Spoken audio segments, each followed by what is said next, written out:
Assalamualaikum. Waalaikumsalam. Suara saya jelas enggak ini, Mbak? Jelas kok, Bu. Oh, jelas.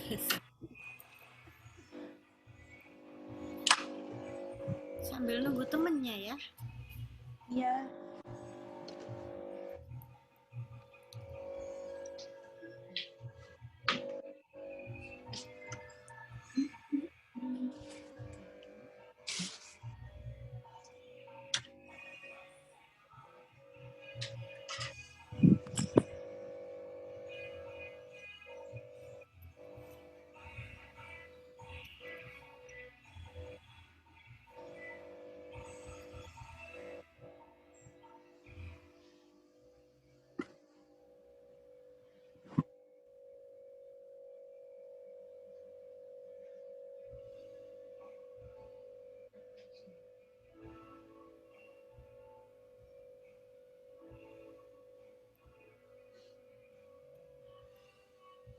Halo, Mas Aci.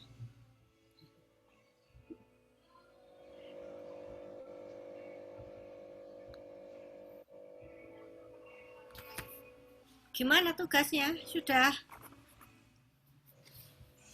selesai belum? Kita kurang satu pertemuan lagi. Habis itu UTS.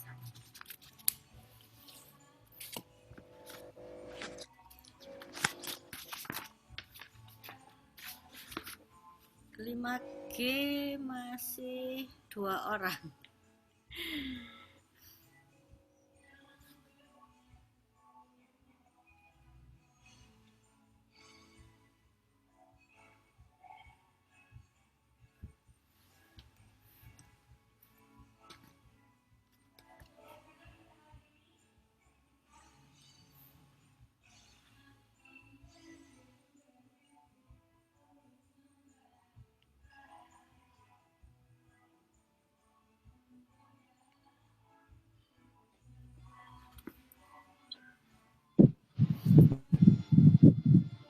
Halo, Assalamualaikum. Waalaikumsalam. Ini yang gabung masih Mbak Desi, Pak Nanang, dan Mas Aji. Sambil nunggu temennya. Masih di kantor Pak Nanang? Enggak, Bu, lagi turun ke unit. Oh, turun ke unit. Sibuk. Lagi nyopit. Saya auditor, Bu. Oh, auditor. Di kamar medika. Kamar medika ya, Pak? Oh, di Gatul, Bu. Gatul. PT Nusantara. Nggih, PT Nusantara Medika Utama. Oh, saya kira di yang punyanya Ciwi itu bukan, nggih. Berarti Anes. jadi satu sama Mas Yudi Purwanto ya? Iya. Oh, nggih. Iya. Beliau di unit, saya di kantor pusat. Oh, gitu. Rajin nih Pak Nanang sama Mas Yudi nih. Nanti sharing-sharingnya mohon dibantu ya, soalnya saya kalah pengalaman ini. Apalagi terkait jenis sistem ini. Tahunya paling cuman Excel Word aja. Ini yang gabung masih berlima.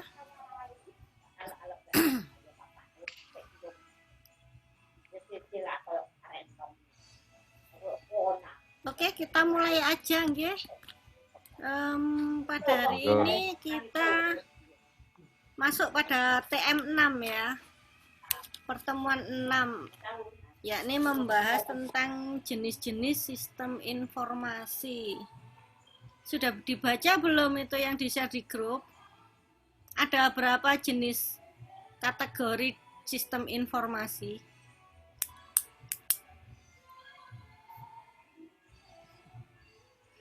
Ayo videonya di on. Nge-zoom jangan dimatiin videonya. Nggak apa-apa, sambil kerja nggak apa-apa, di on aja. Halo Mbak Feby. Ada yang sudah baca? Ada berapa jenis sistem informasi?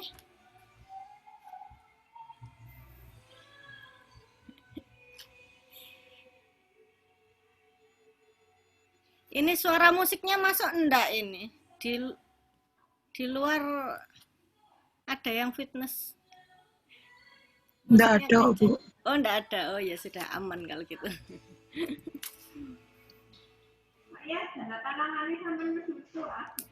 Ayo, ada berapa jenis sistem informasi? Ada berapa 3 ini, Bu. kategori? Oh, 3. ada berapa? 3. Yang lain?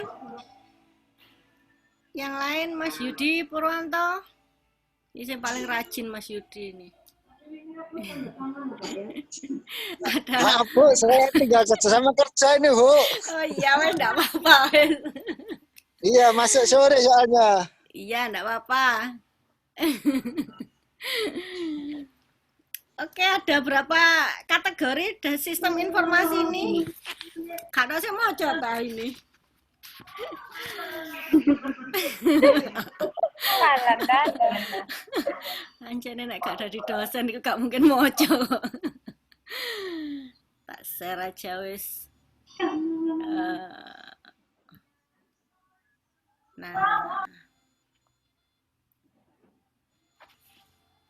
Nah, pada TM6 ini kita tahu ada berapa kategori dalam sistem informasi, kemudian tahu kategorinya apa aja, terus dari 9 kategori itu yang penting itu, yang perlu kita fokuskan itu ada 4 ini ya, level organisasi, area fungsional, dukungan yang diberikan, dan aktivitas manajemen. Oh, sampai ditulis lagi sama Bu Ana. Ya, di belakangnya Bu Ana ada papan tulis ini. Kemudian kita cari fokusnya dari TM6 ini apa sih? Nah, kemarin sudah dibikinin Bu Ana coret-coretan ya. Kalau bab 6 itu lumayan banyak yang dibahas di buku, tapi kalau dibikin mind map kayak gini, isinya cuman 1 lembar. Jadi kalau bikin catatan, misalkan sistem informasi gitu ya, siapin aja berapa, 16 TM itu 14 lembar catatan, 14 lembar. Nah, nanti tiap bab apa yang diajarkan itu ditulis 1 lembar aja. Jadi cukup enggak cukup ya 1 lembar itu. Jadi kalau kita lihatnya sudah 1 lembar gini kita tahu garis besarnya. Nanti browsing di Google atau cari informasi lebih dalam di YouTube itu kita gampang. Jadi di sini ada 9 kategori ini ya. 9 kategori. Apa aja? Ada level organisasi, area fungsional, dukungan yang diberikan, kemudian ini ada aktivitas manajemen. Ini yang di highlight sama Bu Ana, 4 ini. Sedangkan yang lain ada tentang arsitektur. Di sini ada mainframe, ataukah PC tunggal, atau komputer jaringan. Nah, kemudian yang lain ada sistem informasi geografis. Ini berhubungan kalau apa namanya, alat-alat yang terkait sensor bencana gitu ya, mungkin gunung meletus atau banjir, tingkat ketinggian air di apa namanya, di waduk itu berapa gitu. Nah, ini adalah sistem informasi geografis. Mungkin kalau ada yang salah tolong dibenarkan ya. Kita belajar bareng-bareng soalnya. Kemudian ada sistem ERP. Di sini ERP ini adalah Enterprise Resource Planning. Jadi di ERP ini adalah satu paket sistem yang dipakai perusahaan besar. Biasanya perusahaan besar karena sistem ERP ini juga bukan aplikasi yang murah ya. Jadi butuh biaya besar untuk aplikasinya. baik untuk pembelian aplikasinya ataupun untuk training pegawai agar bisa pakai sistem ini. Nah, sebenarnya secara simpel sistem ERP ini adalah gabungan dari SCM dan CRM. Nah, di sini ada sistem SCM. Apa sih sistem SCM itu? Ada kata-kata supply chain management. Jadi manajemen sistem yang memanage supplier. Jadi kalau SCM itu supplier, sistem yang memanage supplier, sedangkan CRM itu yang di sini itu adalah sistem yang memanage customer. Jadi ingat ya, S-nya di sini adalah supplier, kalau C-nya di sini adalah customer. Sebenarnya dalam SCM ini bagian dari teorinya Porter yang kemarin sudah di-share. Teori tentang apa? Ayo. Ingat enggak teorinya Porter?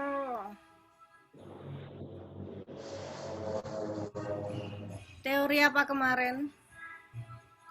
Teorinya Porter. Teori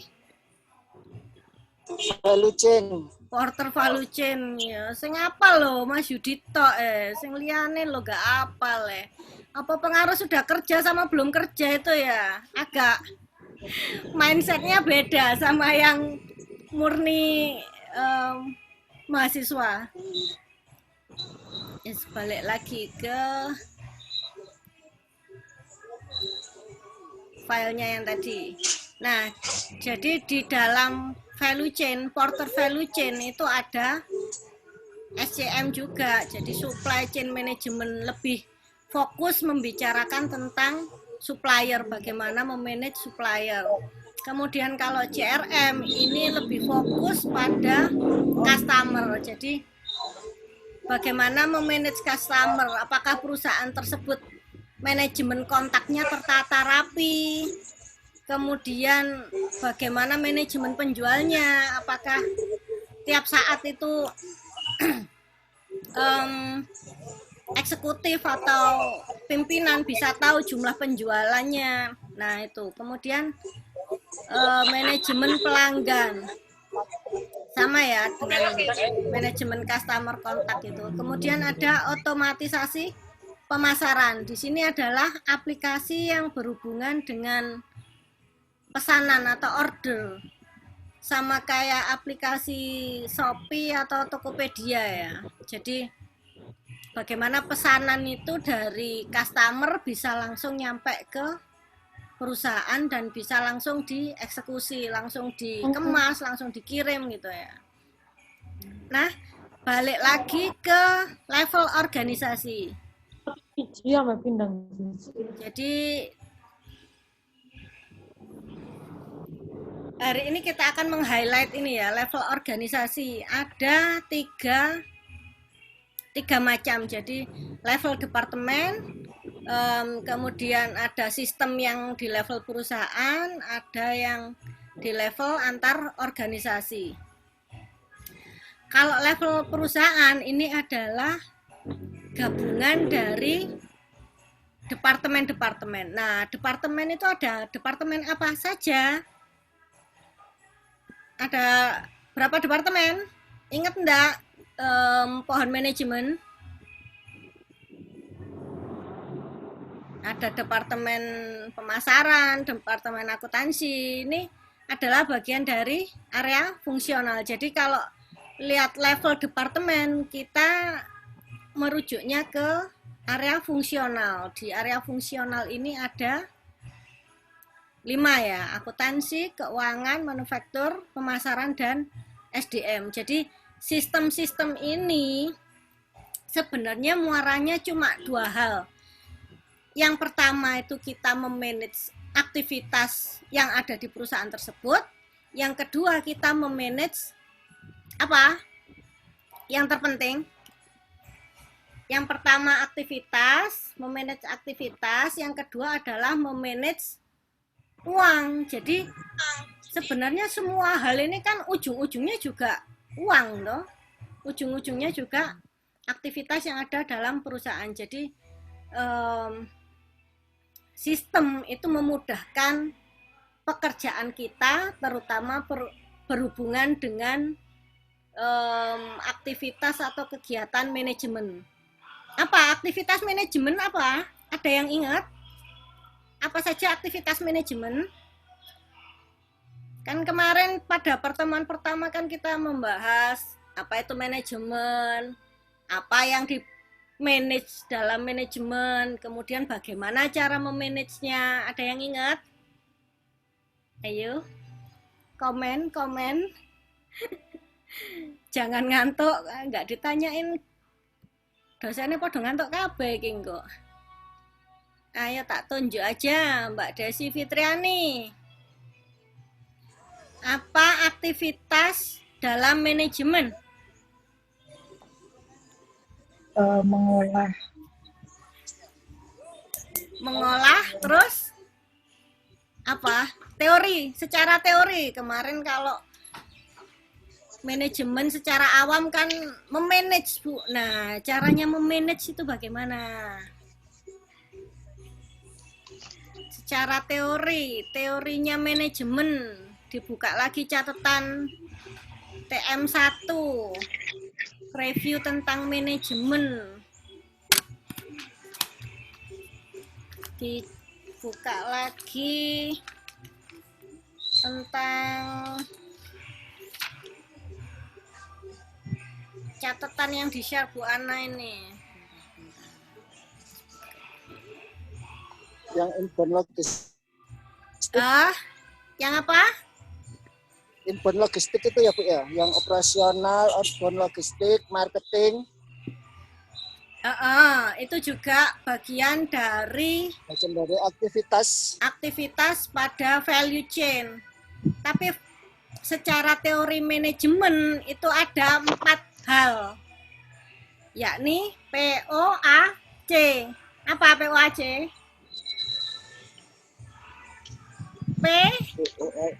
POAC. Poak.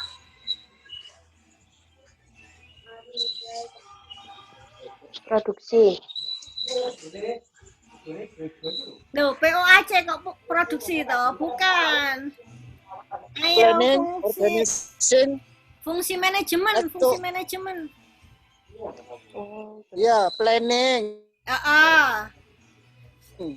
Organizing, actuating, dan controlling. POAC. Planning, organizing, actuating, controlling. Jadi controlling. Ya, jadi ada 4 ya. Semua sistem itu memudahkan pekerjaan kita memanage. Nah, pekerjaan memanage ini apa? Ya wes cuman 4 ini loh, POAC. Dari POAC ini aktivitasnya apa saja? Ya kalau di perusahaan ada aktivitas value chain. Jadi ada logistik masuk, terus proses, logistik keluar, kemudian penjualan, sale, service after sale. Nah, ada 5 toh. Kemudian yang 6 sampai 9 itu adalah aktivitas pendukung, yakni apa aja? Masih ingat enggak? Value chain.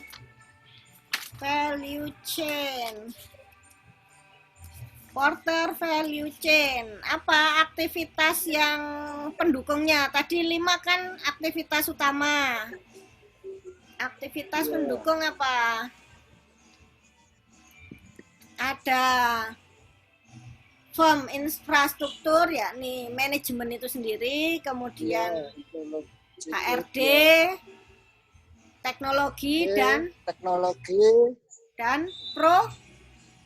procurement. Apa procurement?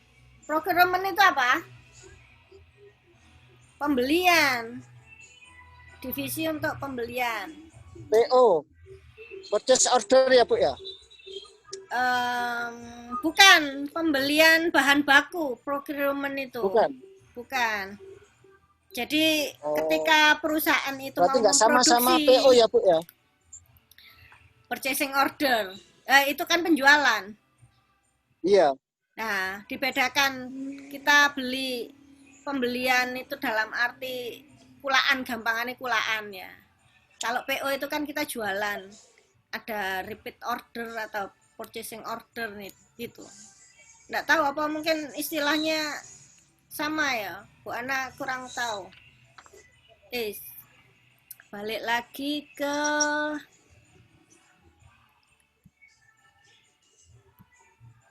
nah tadi sampai di nih ya level perusahaan. Jadi dalam perusahaan itu ada sistem gabungan dari departemen. Nah, departemen ini ada 5 departemen, yakni sesuai dengan area fungsional. Jadi kalau ngomong fungsional itu kita ngomongnya yang pohon manajemen, ada akuntansi, keuangan, manufaktur, pemasaran, SDM. Nah, ada 5. Kemudian ini secara aktivitas manajemen itu kita melihat apa ini? Ada segitiga ini. Level manajemen. Jadi dalam perusahaan itu kan ada lower level, middle level, dan top level. Nah, dari lower sampai top ini mengcover semua ini. Sistem di area fungsional ini mengcover semua. Jadi gambarnya merujuk ke sini. Nah, yang ini ya. Jadi ini kan level atau tingkatan dalam perusahaan. Ada manajemen operasional, ada manajemen secara taktis, dan ada manajemen secara strategis. Jadi di sini ada akuntansi keuangan, pemasaran, produksi, SDM. Ini mengcover dari bawah sampai atas. Nah, bagaimana yang di sebelah sini? Ini adalah berhubungan dengan dukungan apa? Dukungan yang diberikan. Jadi balik lagi ke atas. Dukungan yang diberikan apa saja? Ini ada TPS. Apa TPS? Transaction Point Sales. Bener gak? Lali Bu Ana. Oh, TPS itu berhubungan dengan transaksi ya. Kemudian kalau MIS, Management Information System, ini berhubungan dengan manajemen.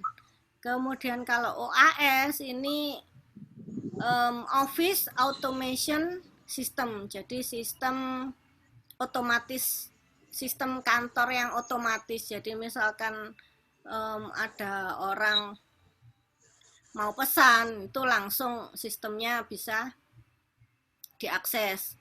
Kemudian orang mau tanya-tanya, itu juga langsung ada yang jawab secara otomatis. Jadi biasanya kalau otomatisasi kantor ini berhubungan dengan dokumen-dokumen yang harus diselesaikan ya. Kalau itu perusahaan ya berarti penjualan, kalau itu jasa ya berarti berhubungan dengan aktivitas yang harus dilakukan. Kemudian DSS berhubungan dengan Decision Support System. Jadi kalau yang TPS, MIS, OAS ini mengcover yang di level bawah atau lower level. Jadi ini kan ada TPS, OAS. Nah, ini level di pekerjaan operasional dan manajemen operasional. Ada di 2 level di bawah. Kemudian kalau ini MIS, manajemen, dia mengcover yang bawah dengan yang middle management. Sedangkan EIS ini adalah Executive Information System. Dia mengcover kebutuhan dari seorang direksi, dari seorang direktur atau pimpinan perusahaan. Nah, Executive Information System ini kalau di top level itu tugasnya ngapain toh? Bikin apa? Kemarin ngomongin strategi. Kalau di pucuk pimpinan tugasnya bikin strategi lah. Ya kan? Kalau yang di bawah ini tugasnya memanage pekerjaan rutin, kemudian kalau di tengah itu berhubungan dengan laporan dari kegiatan-kegiatan rutin itu tadi untuk dilaporkan ke manajemen atas. Kemudian dari manajemen atas ini dilakukan suatu keputusan untuk strategi perusahaan ke depannya bagaimana. Nah, ini sistemnya pakai apa? Sistem Executive Information System dan DSS ini, Decision Support System. Jadi nanti bedanya yang OAS dan TPS dengan EIS itu apa? Bisa jawab enggak kira-kira? Halo. Untuk bedanya dari ini Bu, pertanggungjawabannya ke manajemen. Ke pertanggungjawaban ke manajemen bisa. Ini yang TPS, OAS, ini kan pekerjaan rutin berupa data mentah belum diolah. Nah, itu oleh manajemen bagian yang mengolah. Nah, pertanggungjawabannya ke manajemen atas. Oke, sampai di sini paham ya kira-kiranya. Jadi hubungannya sistem dengan perusahaan, di dalamnya perusahaan itu ada 3 level manajemen, lower, middle, dan top. Itu pakainya sistem yang mana, itu kira-kira ngerti ya dari lihat gambar yang ini. Yang lainnya ngerti enggak? Apa kecepatan Bu Ana ngomongnya? Soalnya sudah 30 menit, kurang 10 menit lagi. Oh iya, tak fotonya dulu ya. Sebelum lanjut ke yang lain, action dulu. Yang videonya masih off, bisa dinyalain. Partisipannya ada 16. Bentar.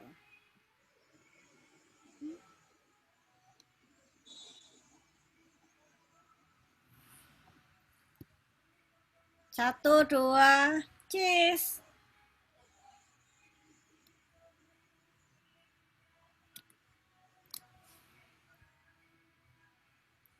Udah zaman 1. Udah lanjut lagi. Lanjut lagi ke yang tadi. Yang ngomongnya agak cepet nih. Oke, dari ini tadi, jadi yang perlu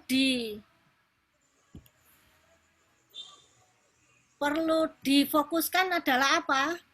Sistem yang di mana? Dari level organisasi, kemudian area fungsional, kemudian dukungan yang diberikan, ataupun dari aktivitas manajemen, mana yang perlu difokuskan? Sistem yang di mana?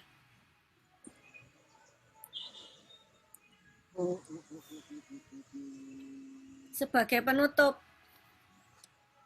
yang perlu difokuskan ya ini tetap pohon manajemen, balik lagi sistem akuntansi, sistem keuangan, manufaktur, pemasaran, SDM. Sedikit tentang bedanya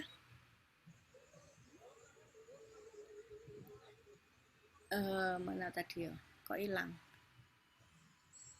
Yang keuangan. Kayak catatannya Bu Ana hilang ya. Apa bedanya keuangan dengan akuntansi dengan keuangan?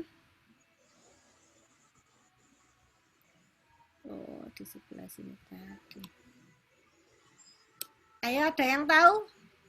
Oh, enggak. Bedanya akuntansi dengan keuangan? Sistem apa yang ada di akuntansi dan sistem apa yang ada di keuangan?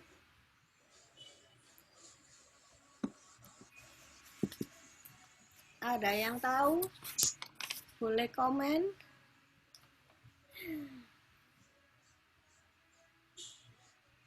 Kalau di akuntansi itu berhubungan dengan aset dan rekaman transaksi rutin. Oh ya, aset dan rekaman transaksi harian. Nah, istilahnya di sini ada ROP, reorder point. Reorder point yang disebutin Mas Yudi tadi ya. Jadi ketika misalkan Walmart ya, hipermarket namanya Walmart, itu dia kan jualan kayak giant supermarket gitu ya. Nah, ketika stoknya itu menipis, sistemnya ini terkoneksi dengan suppliernya. Jadi suppliernya itu tahu, oh produkku di Walmart ini misalkan tinggal 10 gitu. Waktunya kirim ulang. Jadi otomatis langsung dikirim. Sedangkan kalau keuangan itu lebih pada menangani laporan-laporan. Jadi ada intelijen keuangan, kemudian audit internal, kemudian ada financial forecasting. Ini berhubungan dengan perkiraan penggunaan dana ya. Jadi apapun sistemnya itu pasti merujuk pada dana. Dana yang diperoleh berapa, kemudian untuk apa? Apakah untuk pembelian aset, ataukah untuk disimpan sebagai laba, ataukah untuk diinvestasikan kembali. Nah itu, jadi semua sistem muaranya pada uang, muaranya pada akuntansi dan keuangan. Nah, kalau akuntansi keuangan ini bisa di manage sehingga efisien dan efektif, maka akan memperbesar laba penjualan. Jadi sampai di sini dulu ya. Waktunya kurang 8 menit. Ada yang mau bertanya terkait ini tadi?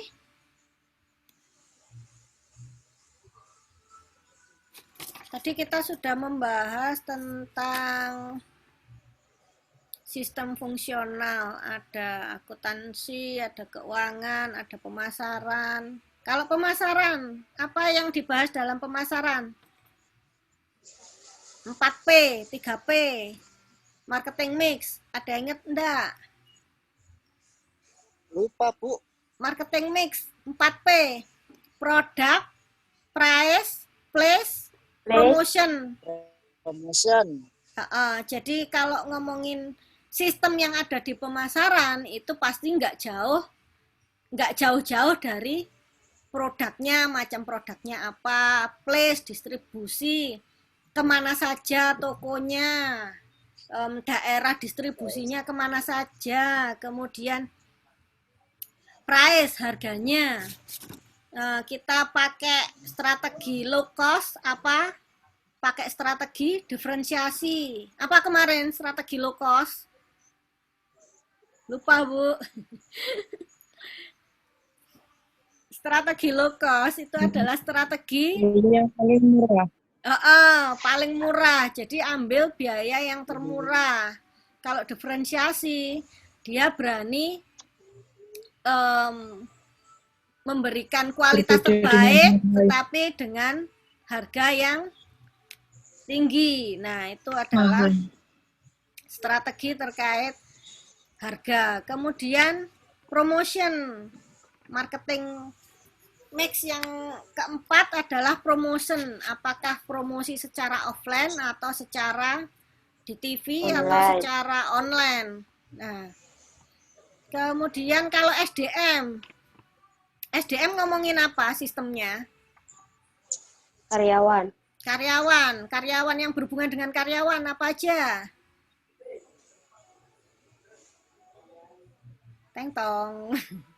Ada gaji, ada training-training. Apakah perusahaan itu SDM-nya sudah sesuai kemampuan atau skillnya? Kalau belum berarti harus diadakan pelatihan atau training. Kemudian berhubungan dengan rekrutmen, apakah perlu merekrut pegawai baru? Nah, itu adalah sistem yang ada dalam SDM. Jadi sudah itu aja ya. Kalau produksi, tadi yang ROP tadi berhubungan dengan produksi. Reorder point. Kemudian ada sistem MRP, Material Requirement Planning. Jadi sistem MRP ini adalah sistem yang memberikan kebutuhan perusahaan itu berapa, bahan bakunya apa aja, terus butuhnya berapa.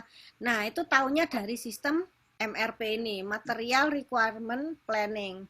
Kemudian ada istilah Just in Time atau JIT. Apa? Ada yang tahu JIT? Just in Time di sini adalah penggunaan bahan baku seminimum mungkin, jadi diusahakan tiba tepat pada waktunya ketika diperlukan untuk produksi. Kenapa kok seminimum mungkin?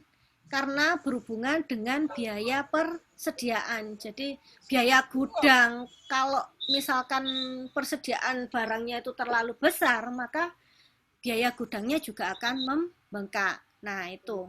Jadi ada ROP, MRP, Just in Time, kemudian ada yang namanya Computer Integrated Manufacturing, yakni bagaimana menghasilkan produk secara cepat dan efisien. Nah, ini yang disuruh mikir ya komputernya, namanya sistemnya CIM itu tadi, Computer Integrated Manufacturing. Kemudian ada lagi FMS, Flexible Manufacturing System, yakni bagaimana membuat produk dari satu produk ke produk yang lain bisa secara fleksibel. Jadi antara penggunaan mesin yang satu dengan yang lain tidak sampai crash, artinya butuh bikin produk ini tapi masih nunggu antrian mesinnya, mungkin kayak gitu. Jadi ada sistem yang bertugas untuk membuat mungkin kayak schedule produksi gitu ya, membuat antara peralihan produk yang satu dengan ke yang lain bisa fleksibel. Oke, sampai di sini dulu. Sudah cukup? Ada yang bertanya? Dilanjut ke grup WhatsApp ya. Kalau ada yang komen pertanyaan. Bu akhiri. Wassalamualaikum warahmatullahi wabarakatuh. Waalaikumsalam warahmatullahi wabarakatuh.